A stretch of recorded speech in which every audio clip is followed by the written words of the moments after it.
आगामी भीती कशाची माहित नाही पण भीती वाटत असते, हे हार्मोन्स इम्बॅलन्स मुळे होते. बऱ्याच माता भगिनी काय करतात, देवाला म्हणतात की माझ्याच बाबतीत असं का होतंय, माझ्याच नशिबाला असं का आलंय, हे असंच का होतंय, तसंच का होतंय, माझं हेच का दुखतंय, तेच का दुखतंय, मलाच का होतंय, माझ्याच वाट्याला असलं का आलंय. हे जे आहे हे प्रश्न सगळे तुम्हाला डिप्रेशन मध्ये नेणार आहे. आयुष्यात जे घडायचं ते घडत राहतंय, तुम्ही विचार केला तरीही नाही केला तरी. हे निसर्ग आहे, निसर्गात ज्या गोष्टी ज्या घटना घडायच्या ते घडत राहणार. पावसाळा आहे, पाऊस पडायचा तसा पडणार, उन्हाळ्यात ऊन लागायचं तसं लागणार, हिवाळ्यात थंडी वाजायची तशी वाजणार.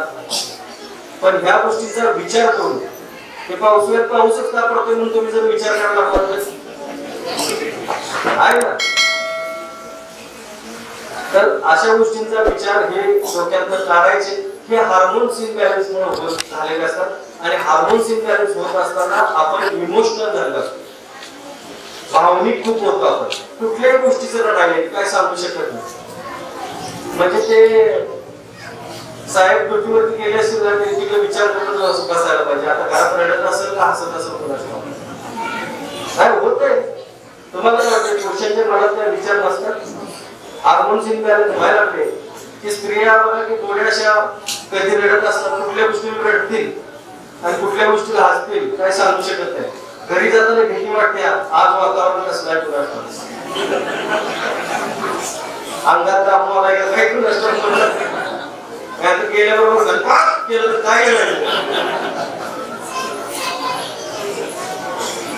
म्हणून भीत भीत माणसं येतात काय सांगायचं. तर असं वातावरण नव्हतं.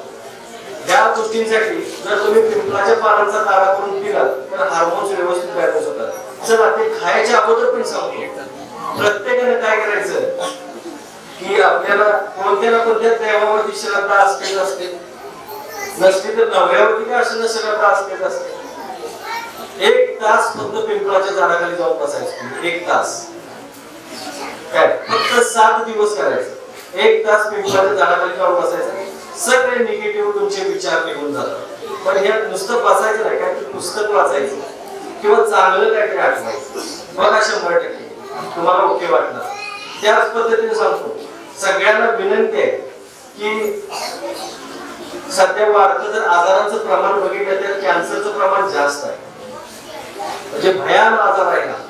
तर त्याच्यापासून वाचायचं असेल किंवा तो होऊ नये किंवा कुठलाच आजार होऊ नये असं जर वाटत असेल तर सगळ्यात महत्वाचं आहे ते तोंडामधली लाळ जी आहे त्याचा वापर करायचा. सगळ्यात इफेक्टिव्ह जर जगात सगळ्यात इफेक्टिव्ह जर आपल्याला आरोग्यासाठी काय असेल तर ते आपली लाळ.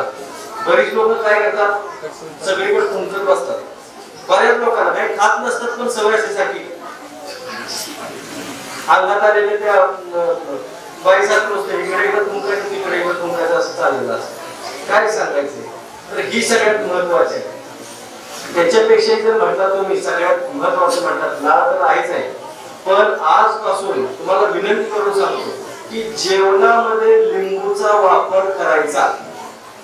लिंबू हा असा आहे की ज्याच्या वापरामुळे आपल्याला रोगप्रतिकारशक्ती खूप वाढते, ती वाढते, कॅल्शियम वाढतं. बघा आपल्याला उन्हातून आल्यानंतर तेव्हा काय झालं तर लिंबू पाणी का प्यायला सांगतात,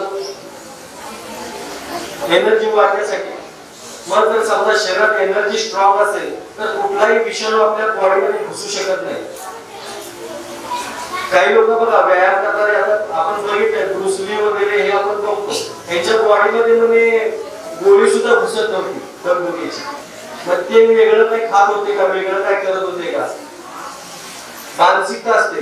आमच्याकडे कोल्हापूरला एक माणूस आहे, सापाचं विष पचवतो, रोज एक विंचू खातो, त्याला काय होत नाही.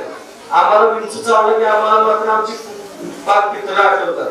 आता काय होतंय कुणास ठाऊक. विंचू चावला ना एका मिनिटाच्या पण बरं होऊ शकतं, एका मिनिटाच्या.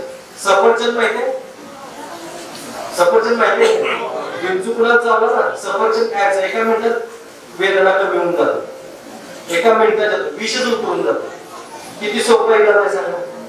साप चावला, एरंड माहितीये ना, एरंड, एरंडाचे कोवळे पानं खायची चावून, 1 किंवा 2 पानं खायचं, उलटी किंवा लूज मोशन होईल जास्तीत जास्त. काय झालं तर पण सापाचं विष कुठल्याच सापाचं विष चढत नाही त्याला. हे सोप आहे. आम्ही हे पूर्वी गावात बघितलं, आमच्या लहानपणी आमच्या गावामध्ये बघितले. तर हे कोणाला माहिती आहे?